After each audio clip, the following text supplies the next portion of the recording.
Welcome to Sacred Stream Radio with Isa Gucciardi.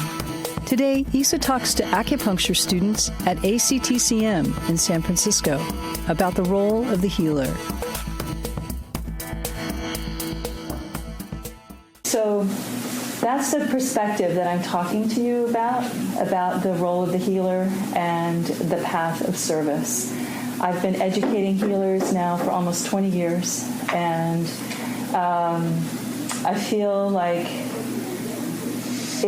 there are certain aspects to understanding what it is to be a healer that are sometimes missed in the process of trying to gather experience and tools in a specific model. And that's completely natural. I think that it's very easy for us to kind of forget what we're actually doing as healers and what healing is when we're so busy just trying to figure out what the right protocol might be, or figure out, how to get a practice going and keep it going, and how to get the CEUs I need to stay in practice. It's very easy to get caught up in everything that is required by the external world of the healer. And when we're examining this issue, I think the first question is, what is healing? And I think we can offer this definition. I'm sure there's many definitions or many answers to that question. But one answer that in my years of training healers, healing myself, helping others heal, one answer that emerges for me is bringing a person into a state of liberation from that which creates suffering.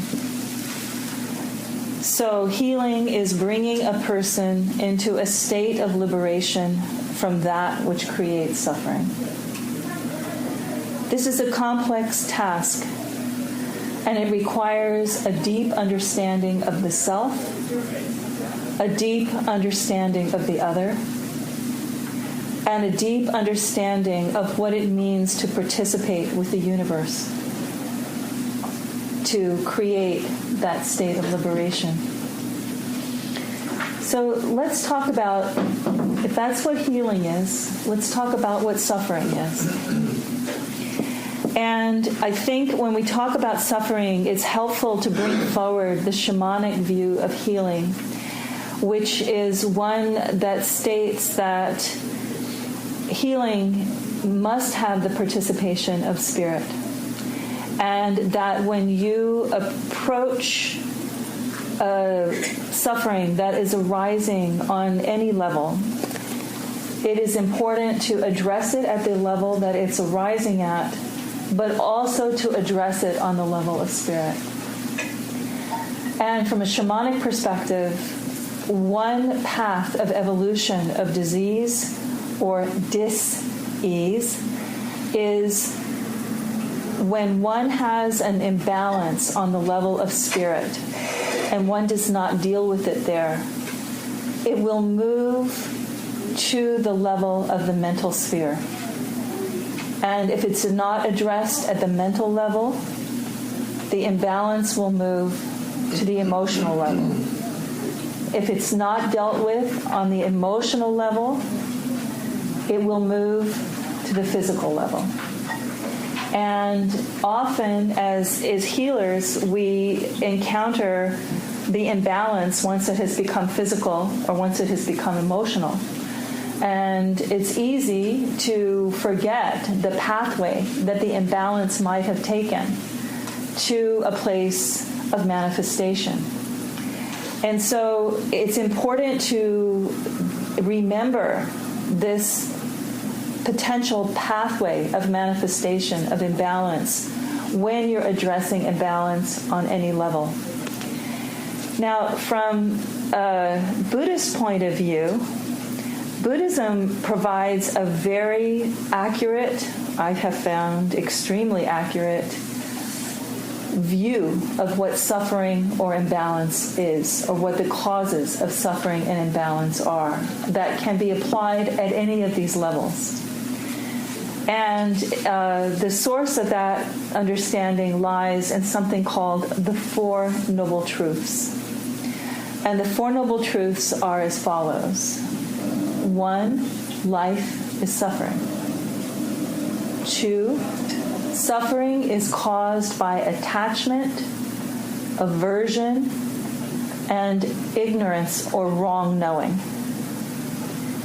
3, it is possible to emerge from suffering. And the path that Buddhism provides for that in the Fourth Noble Truth is the study of the Eightfold Path and other teachings. Of course, in acupuncture, you would be applying herbs, needles, and you would be working with the understanding if you were to incorporate the Four Noble Truths into your healing practice, you would be looking for the places on a physical level where the person is attaching or constricting, or looking for on the emotional level the places where the person is where the person is avoiding. And you would incorporate this information into all of your other diagnostic tools.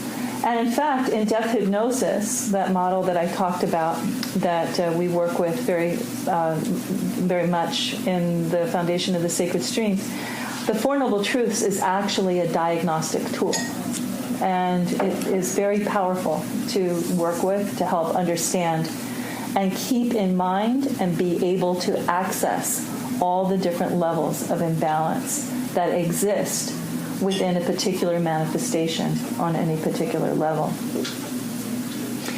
So what can happen is, if you don't address healing on a spirit level, you may find that you have a recurrence or a recurring manifestation of the presenting symptoms on a